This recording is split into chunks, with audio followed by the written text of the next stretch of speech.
अस्सलाम वालेकुम नाजरीन, आप IR के न्यूज़ देख रहे हैं। IR के स्पेशल व्लॉग के साथ मैं हाजिर हूँ। नाज़रीन, इमरान रियाज अपने व्लॉग के आगाज़ में बताया कि ताज़ा तरीन इतलात के मुताबिक खैबर पख्तूनख्वा पुलिस ने पश्तून कौमी जिरगे जो कि खैबर के मकाम पर होने जा रहा था, उस पर क्रैक डाउन शुरू किया है। इस पर बात करते हुए इमरान रियाज ने बताया कि जो पश्तून कौमी जरगा है, इसके बारे में खैबर पख्तूनख्वा की हुकूमत के लोगों से जब मेरी बात होती रही माजी में, तो वो इसको अप्रिशिएट कर रहे थे।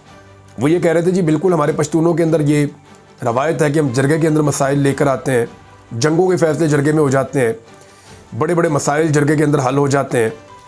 तो एक ग्रैंड जरगा अगर होने जा रहा है और पूरा जो पश्तून बेल्ट है, चाहे वो बलूचिस्तान से है चाहे पूरी खैबर पख्तूनख्वा में है, तमाम पश्तूनों का इकट्ठा होना ये बड़ा खुशाइंद है, वो ये कह रहे थे। अच्छा, इसको जो इनिशिएट किया था, इसका आगाज़ किया था, ये आइडिया, ये पश्तून तहफ़्फ़ुज़ मूवमेंट एक तंजीम है, उसने किया था और मंजूर पश्तीन उस तंजीम के सरबराह हैं। इन्होंने इसका आगाज़ किया, इस आइडिया को लेकर आए और इसमें जो क्लेम किया गया वो ये कि कोई एक पॉलिटिकल पार्टी इसकी हेड नहीं है, ये किसी एक पॉलिटिकल पार्टी का प्रोग्राम नहीं है, ये एक्चुअली पश्तूनों का प्रोग्राम है और तमाम पश्तून इसके अंदर आएंगे। इसमें जो बुलाया गया था उसमें पूरे मुल्क से, ख़ास तौर पे बलूचिस्तान और खैबर पख्तूनख्वा से बड़ी तादाद में कबायली सरदार, मलिक, अमायदीन, उलमा इकराम और सियासी जमातों के नुमाइंदगान, मुशरान और पश्तून कौम के जो बड़े हैं, एल्डर्स हैं, वो इसके अंदर शिरकत करेंगे। साथ में उनके लोग भी आएंगे। तो ये उम्मीद की जा रही थी कि हज़ारों की तादाद में लोग वहाँ पे इकट्ठे होंगे और इवन जो एल्डर्स हैं पश्तूनों के, उनकी तादाद भी बहुत बड़ी तादाद में होगी। और उन सबको खतूत लिखे गए, उन सब से राब्ते किए गए, बहुत सारी जगहों पे खुद नौजवान गए जाके, उन्होंने बताया कि जी एक जरगा होने जा रहा है। तो इसमें बड़ी शमूलियत की तवक्को की जा रही थी। खैबर के इलाके में ये जरगा होना था। इसमें होना क्या था, जो चीज़ें अब तक सामने आई हैं या जो सामने लाई गई हैं, देखें दो तरह है ना। एक तरफ तो गवर्नमेंट है, वो इसके बारे में कुछ और खदशात रखती है, दूसरी तरफ जो मार्केट के अंदर खबरें हैं वो क्या करने जा रहे थे वो भी है। अच्छा, इसमें जो खैबर पख्तूनख्वा हुकूमत से या मैंने यहाँ से इन्फॉर्मेशन इकट्ठी की वो ये थी कि इसमें जब सारे इकट्ठे हो जाएंगे तो अपने अपने इलाकों के जो मसाइल हैं वो अदाद शुमार के साथ सामने रखेंगे। 3 दिन तक इन्होंने रहना था। जो भी शिकवे शिकायतें उनके हैं, इंफ्रास्ट्रक्चर के इशू हैं, उनके लॉ एंड ऑर्डर के इशूज़ हैं, फिर जो उनके मुतालबात हैं वो भी सामने रखे जाएंगे और फिर मुश्तरका तौर पे एक करारदाद भी बनाई जाएगी एंड में, जिसके ऊपर सबके दस्तखत होंगे, सारे के सारे उसको कबूल करेंगे। और फिर मुझे ये भी पता चला कि यहाँ पे कोई हलफ लिया जाएगा कि इन मुतालबात पे अमल दरामद करवाया जाएगा और आइंदा एक मुश्तरका जिद्दोजहद होगी। तो ये चीज़ें जो पहले सामने आ रही थी, अब इसमें जो आपकी फेडरल गवर्नमेंट है वो या आपकी इस्टेब्लिशमेंट है पाकिस्तान की, उनके दिमाग में कुछ और चीज़ें हैं इसको लेकर और वहाँ पे भी सवालात उठाए जा रहे हैं। वो ये कह रहे हैं जी कि ये ख़तरा इस बात का है कि ये कहीं अलहदगी की कोई मूवमेंट है, इस तरह की चीज़ है, मुल्क को तोड़ने की साजिश हो सकती है, गद्दारी बगावत पे लोगों को उकसाया जा सकता है और कोई अनारकी, अफरा तफरी और नफ़रत, ये चीज़ें वहाँ से इन खदशात का इजहार किया गया। अब इस पर जो है वो पॉलिटिकल पार्टी से जब रब्ता किया मंजूर पश्तीन साहब ने, उनके लोगों ने, तो उन्होंने बताया जी कि हमारा इस तरह का कोई इरादा नहीं है, ये जो रिपोर्टें हैं हमारे बारे में ये गलत हैं, उनका ये दावा है। अब इस वक्त वहाँ पे क्रैकडाउन हो रहा है और आसपास के इलाकों का इंटरनेट भी बंद है। पेशावर में बताया जा रहा है कि इंटरनेट की भी बंदिश है और इन्फॉर्मेशन आ नहीं रही, और ये भी बताया गया है कि वहाँ पे बहुत हैवी मशीनरी और पुलिस वगैरह वहाँ पहुँचे हैं। इसमें खैबर पख्तूनख्वा की हुकूमत का मौक़िफ़ पहले मुख्तलिफ था और वो इसको सपोर्ट कर रहे थे। अली अमीन गंडापुर साहब ने मंजूर पश्तीन से बुलवा कर एक मुलाकात भी की थी और उनके साथ बहुत सारी चीज़ें डिस्कस की थी।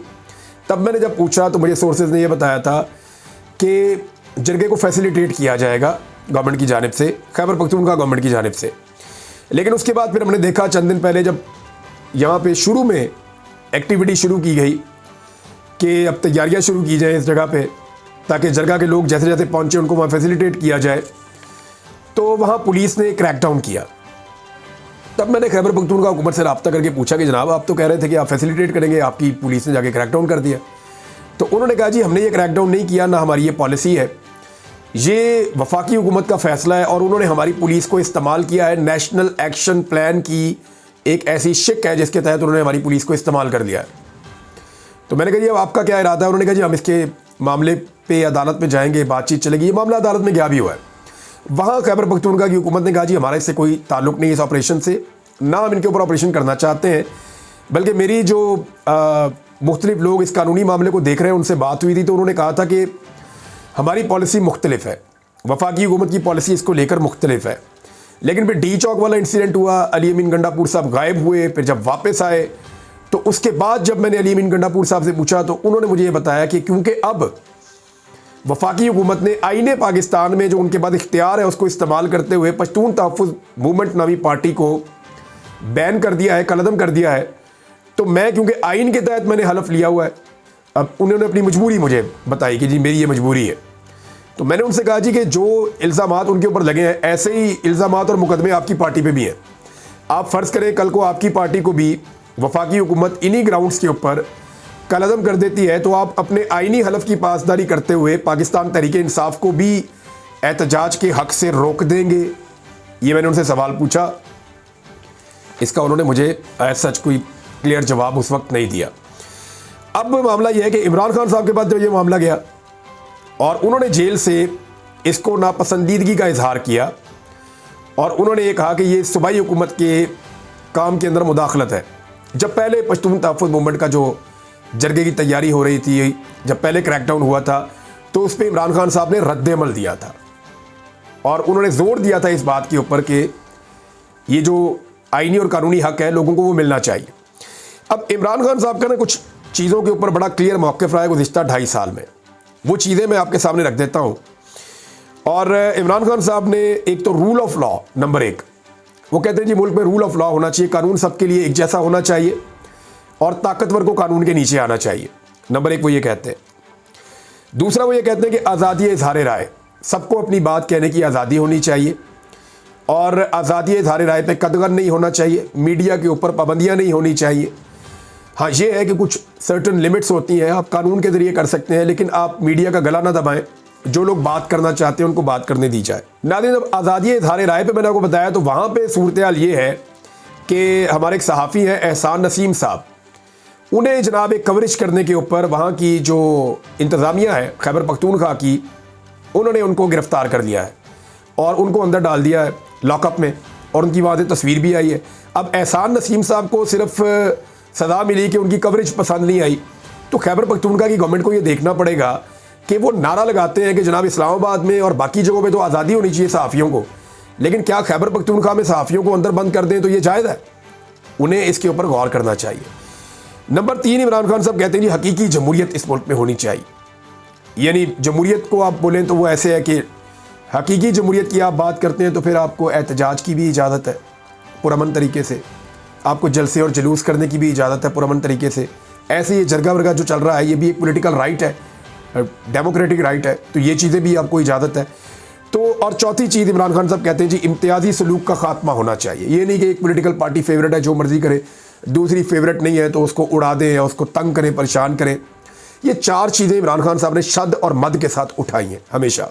नाज़रीन, उन्होंने कहा कि खैबर पख्तूनख्वा हुकूमत को अपनी पॉलिसी पर गौर करना चाहिए कि जब आपकी पार्टी पर जुल्म होता है तो आप कहते हैं कि हुकूमत हम पर जुल्म करती है। सहाफ़ियों के साथ जब ज्यादती हुकूमत की जानिब से होती है तो आप उसके खिलाफ आवाज भी उठाते हैं, लेकिन जब आपकी अपनी ही हुकूमत सहाफ़ी को सिर्फ सच रिपोर्ट करने पर इस तरह ज़दोकोब करेगी तो क्या ये ज्यादती वाली बात नहीं? खैबर पख्तूनख्वा हुकूमत को अपने रवैये पर नजरसानी करने की जरूरत है। सहाफ़ियों का काम रिपोर्ट करना है, न कि हुकूमत की खुशामद करना, और सहाफ़ी अपना वही काम करेंगे। अगर किसी को सच की आवाज़ से मसला है तो उसे चाहिए कि अपने आप को दुरुस्त करे, क्योंकि अगर सहाफ़ी सहाफ़त नहीं करेगा तो वो और क्या करे। दूसरी जानिब इमरान रियाज ने कहा कि इस वक्त हुकूमत एक बार फिर आईनी तरमीम करने के लिए नंबर गेम्स पूरी करने की भरपूर कोशिश कर रही है और इसके लिए वो पाकिस्तान तहरीक इंसाफ के बंदे तोड़ने की भरपूर कोशिश कर रही है। लेकिन इमरान रियाज ने कहा कि आखिर हुकूमत पीटीआई के कितने ही वोट तोड़ सकती है, उनको 13 बंदे दरकार हैं, जबकि ज्यादा से ज्यादा पीटीआई की 5 से 6 बंदे तोड़े जा सकते हैं। इसीलिए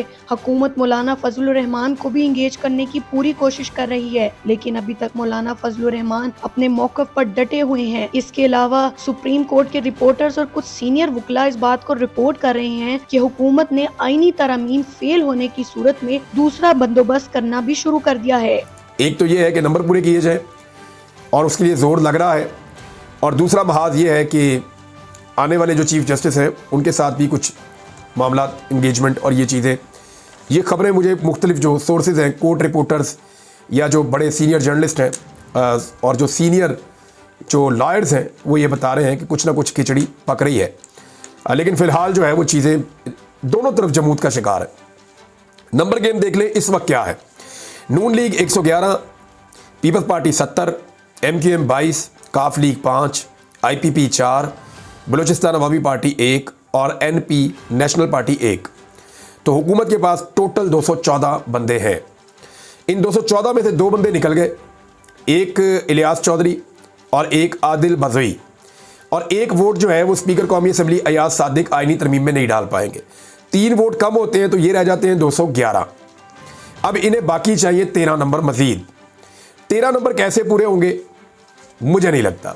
पाकिस्तान तहरीक इंसाफ के मैक्सिमम 5 बंदे जो हैं या 6 बंदे जो हैं बहुत दबाव डाल के जोर लगा के 5 या 6 बंदे तोड़े जा सकते हैं। फजलुर रहमान साहब के बंदे तोड़ना बहुत ज़रूरी है, या फजलुर रहमान साहब को खुद तोड़ना बहुत ज़रूरी है। यानी 13 बंदे पूरे करना तकरीबन नामुमकिन है। 6-7 बंदे पूरे हो सकते हैं, 8 बंदे हो सकते हैं, 9 बंदे हो सकते हैं, अगर फजलुर रहमान साहब के बंदे भी तोड़ के शामिल किए जाएं तब। यानी 8 बंदों से ऊपर, 9 बंदों से ऊपर कभी नहीं जा सकते। तो ये 13 का फिगर कैसे पूरा करेंगे, एक बहुत बड़ा सवाल है। तो 13 का फिगर पूरा नहीं हो रहा। फजलुर रहमान साहब ने इस बीच में एक बहुत लंबा चक्का लगा दिया है। उनकी आईनी तरमीम तैयार हो गई है और मुमकिन तौर पे आज या कल वो इसको पब्लिक करने जा रहे हैं। लेकिन पहले वो पाकिस्तान पीपल्स पार्टी से, PMLN से, बाकी जमातों से शेयर करेंगे। PTI से उन्होंने शेयर कर दी है। ये बड़ी संजीदा आईनी तरमीम है जो वो करना चाह रहे हैं। तो अगर वो ये आईनी तरमीम करना चाह रहे हैं तो हुकूमत तो इसके ऊपर नहीं मानेगी, जो मुझे नज़र आ रहा है। लेकिन आईनी तरमीम में है क्या जो फजलुर रहमान साहब ने PTI को दी है, उस आईनी तरमीम में क्या कुछ है मैं आपको बता देता हूँ। नंबर 1, उसमें जी फौजी अदालतें नहीं है। इंसानी हकूक़ के मामला जो है उसके ऊपर भी उन्होंने किसी किस्म का कंप्रोमाइज़ नहीं किया। रिटायरमेंट की उम्र जो है उसको बढ़ाने की तजवीज़ भी उस पर शामिल नहीं है। आर्टिकल 8 को नहीं छेड़ा जाएगा। फौजी अदालतों और हाई कोर्ट के जजों का जो तबादले होने हैं वो भी नहीं होंगे, और आईनी अदालत का क़याम भी इसके अंदर शामिल नहीं है। तो फिर इसमें है क्या, ये भी देख लें। इसमें जनाब ये है कि जो भी कानून साजी होगी, चाहे वो कौमी असम्बली में हो या सूबाई असम्बली में हो, आइंदा उससे पहले इस्लामी नजरियाती कौंसिल के पास ले जाया जाएगा, राय ली जाएगी, फिर जनाब ये कानून साजी होगी। नंबर 1। नंबर 2, सुप्रीम कोर्ट में 5 रुकनी आईनी बेंच बनाया जाएगा। जैसे इंडिया में चीफ जस्टिस की सरबराही में एक आईनी बेंच बन जाएगा। पक्के 5 जज होंगे। जो भी आईनी मामला आएगा वो आईनी मामला उसी बेंच के पास जाएगा। फिक्स 5 मेंबर्स का एक बेंच बन जाएगा, ये उन्होंने कहा। और 4 सीनियर जज होंगे, यानी जो टॉप के 5 जजेज है ना, वही आईनी तरमीम का जो आईनी मामला था वही देखेंगे। ये नहीं होगा फुल कोर्ट बन गया, ये नहीं होगा बहुत बड़ा लार्जर बेंच बन गया, नहीं। आईनी मामला आएगा, जो टॉप के 5 जजेज हैं चीफ जस्टिस की सरबराही में, वो इस मामले को देखा करेंगे। बड़ी ज़बरदस्त तजवीज़ है, बहुत ज़बरदस्त तजवीज़ है। जो टॉप 5 जजेज हैं वो आईनी मामले को देखें, जो भी आईनी मामला आए उसके ऊपर वो अपनी राय दें। फिर इसके बाद जो है उन्होंने ये कहा कि जजेस की तकरीरी में जो पार्लिमानी कमेटी है उसको मजबूत करें, और जो जुडिशल कौंसिल का इख्तियार है उसको उसकी राय को मुस्तरद कर सकते हैं, ज़रा उसकी जो ताकत है वो कम हो जाएगी। ये बड़े संजीदा नौयत के बड़ी अच्छी तजावीज़ हैं, लेकिन हुकूमत इसके ऊपर नहीं मानेगी। हुकूमत पे फजलुर रहमान नहीं मानेंगे, तो नंबर तो फ़िलहाल पूरे नहीं हो रहे, ये मैं आपको बता रहा हूँ। नाज़रीन, ये थी मुल्की सूरत हाल के हवाले से कुछ अहम अपडेट्स। अब तक के लिए इतना ही। देखते रहिए IRK न्यूज़। अल्लाह हाफिज़।